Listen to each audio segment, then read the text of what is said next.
Welcome back all dear students. आपका स्वागत है मेरी अनंता कोचिंग क्लासेस में। तो काफ़ी बच्चों के कमेंट्स है या काफ़ी बच्चों का कहना है कि मैम नर जनन तंत्र या नर प्रजनन तंत्र क्या होता है, इसके बारे में थोड़ा समझाओ। ये एक टॉपिक अलग से वीडियो बनाओ। तो अपन आज इसके बारे में एक टॉपिक लेते हैं, ये टॉपिक उठाते हैं आज और इसके बारे में थोड़ा डिटेल में समझते हैं कि नर जनन तंत्र में मेल के अंदर कौन कौन से पार्ट्स होते हैं, क्या क्या उनके यूज है, क्या क्या उनके वर्क है। ठीक है, तो अपन शुरू करते हैं। नर प्रजनन तंत्र, नर प्रजनन तंत्र। तो आप फटाफट चैनल को लाइक कर दो, सब्सक्राइब कर दो एंड शेयर कर दो। तो चलिए शुरू करते हैं।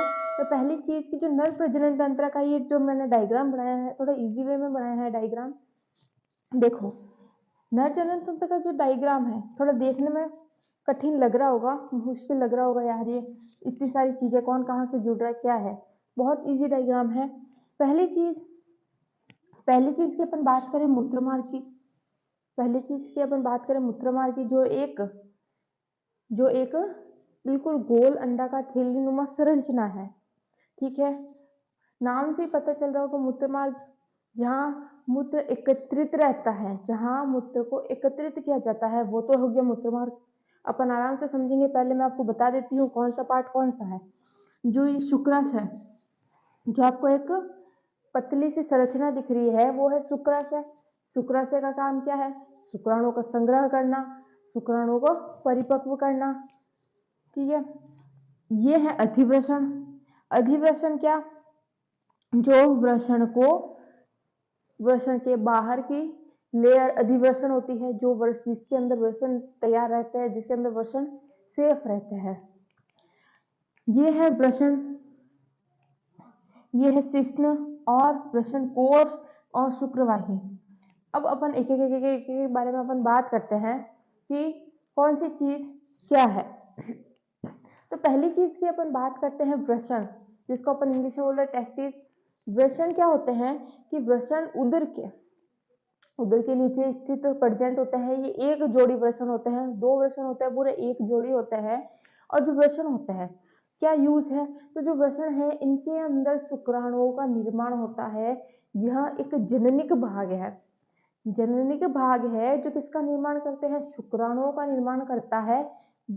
और ये किसमें सेफ रहता है? इसके बाहर एक थैली, जो एक लेयर रहती है, एक थैलीनुमा संरचना के अंदर ये बंद रहते हैं दोनों वृषण। ये जोड़ी जो वृषण है दोनों एक थैलीनुमा संरचना के अंदर पैक रहते हैं, सेफ भी रहते हैं। और बाहर इनकी जो परत होती है उसको क्या बोला जाता है? उसको वृषण कोश बोला जाता है। तो उसको क्या बोला जाता है? वृषण कोश।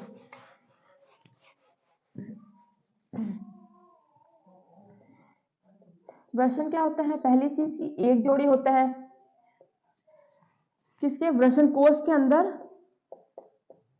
वृषण कोश के अंदर प्रेजेंट रहते हैं, अंदर उपस्थित रहता है वृषण कोश, जिसके अंदर वृषण सेफ रहेंगे। तो दूसरा इसका जो भाग है वो कौन सा हो गया? वृषण कोश हो गया, जिसके अंदर वृषण सेफ रहता है। वृषण के अंदर क्या है? एक जननिक भाग है, जिसके अंदर स्पर्म्स का निर्माण होता है, जिसके अंदर शुक्राणुओं का निर्माण किया जाता है या शुक्राणुओं का निर्माण होता है।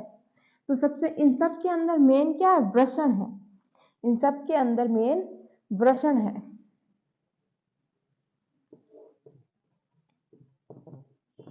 अब नेक्स्ट देखो, ये हो गया वृषण, ये हो गया वृषण कोश। अब बात करते हैं अपन शुक्रवाहिनी। तीसरा अपना है शुक्रवाहिनी। शुक्रवाहिनी के बारे में अगर मैं बात करूं तो शुक्रवाहिनी जो है एक पतली लंबी नली, ये पतली लंबी नली होती है। शुक्रवाहिनी एक पतली लंबी नुमा संरचना है, नली नुमा। ये क्या करती है? जो शुक्राणु है जिससे वृषण कोश से जुड़ी हुई है, वृषण कोश से जुड़कर ये आके जाके कहाँ खुलती है? शुक्राशय के अंदर खुलती है, शुक्राशय के अंदर खुलती है। तो जो वृषण में जो स्पर्म तैयार हुए हैं उनको ले जाने का काम कौन करती है? शुक्रवाहिनियां करती है। शुक्राणुओं को शुक्राशय तक पहुंचाने का कार्य किसका है? शुक्रवाहिनियों का है। तो शुक्रवाहिनियों का काम समझ में आ गया। फिर चौथा अपन देखते हैं शुक्राशय के बारे में, देखते हैं शुक्राशय का क्या काम है। तो देखो, शुक्राशय क्या होता है? एक थैलीनुमा संरचना होती है जिसके अंदर शुक्राणु सेफ रहते हैं। सेफ ही नहीं रहते बल्कि इनके अंदर उन शुक्राणुओं को जीवित रखा जाता है, उनको पोषण मिलता है, उनको परिपक्व किया जाता है। शुक्राशय के अंदर पोषण मिलता है शुक्राणुओं को और वो परिपक्व रहते हैं और जीवित रहते हैं। तो मेन शुक्राशय का भी बहुत इंपॉर्टेंट रोल है इसके अंदर। फिर देखो बात करते हैं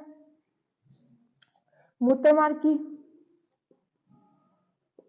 मूत्रमार्ग के बारे में जैसे मैंने आपको बताया, मूत्रमार्ग में क्या होता है कि मूत्र एकत्रित रहता है। मूत्रमार्ग के अंदर मूत्र एकत्रित रहता है।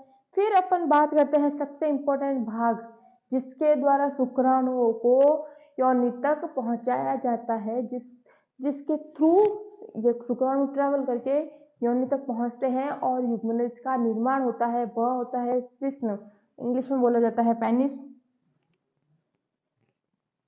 ये अपना भाग हो गया शिश्न।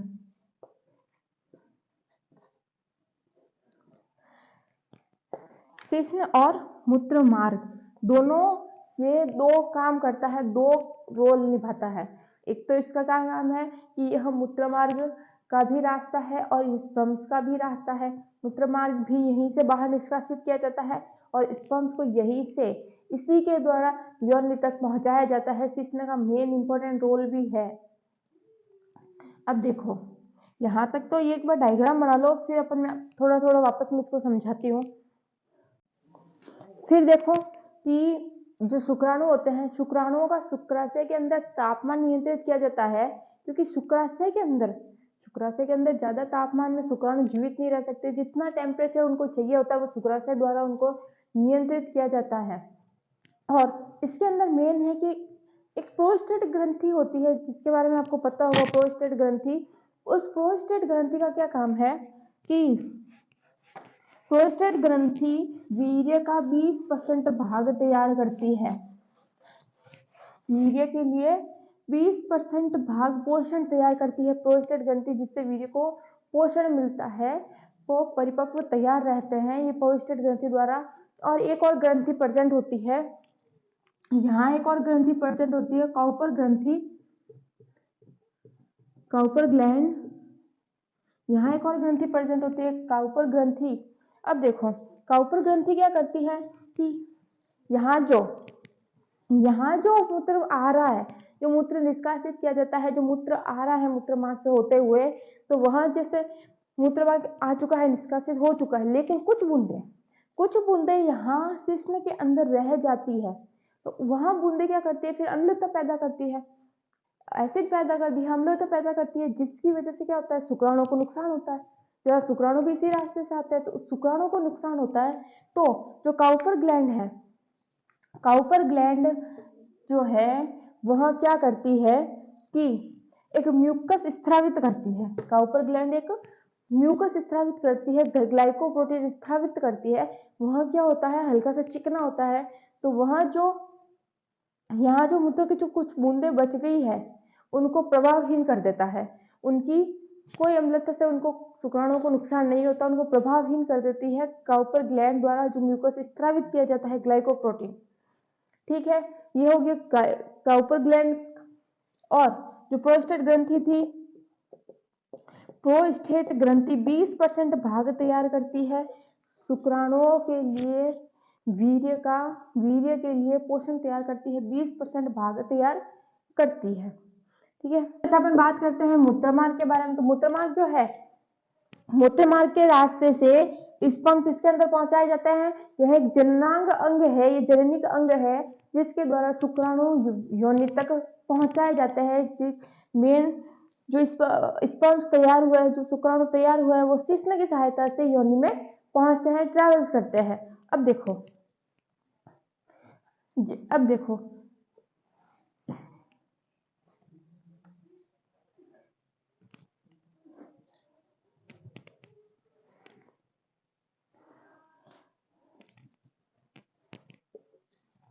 आपने टेस्टोस्टेरोन हार्मोन के बारे में सुना होगा। मेल के अंदर जो एक टेस्टोस्टेरोन हार्मोन होता है, जिसको अपन मेल सेक्सुअल हार्मोन भी बोलते हैं, जिसको अपन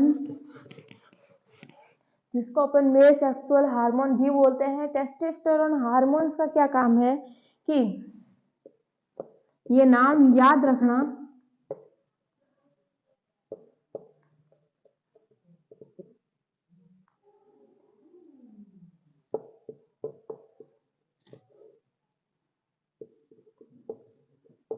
टेस्टोस्टेरोन हार्मोन एक मेल सेक्सुअल हार्मोन है और यह हार्मोन जैसे बच्चों के अंदर आवाज का भारी हो जाना, दाढ़ी मूंछ का आना, ये सब क्या है, इस हार्मोन की वजह से जो चेंजेस आते हैं, जैसे दाढ़ी मूंछ का आ गया, सीने से ज्यादा ऐसे चौड़ा हो जाना, थोड़ी सी आवाज भारी हो जाना, शारीरिक रूप से थोड़ा ताकतवर हो जाना, ये सारी चीजें किसकी वजह से डेवलप होती है? टेस्टोस्टेरोन हार्मोन की वजह से होती है और इस हार्मोन को बोला जाता है male sexual hormone. Male sexual hormone, तो इसके बारे में याद रखना।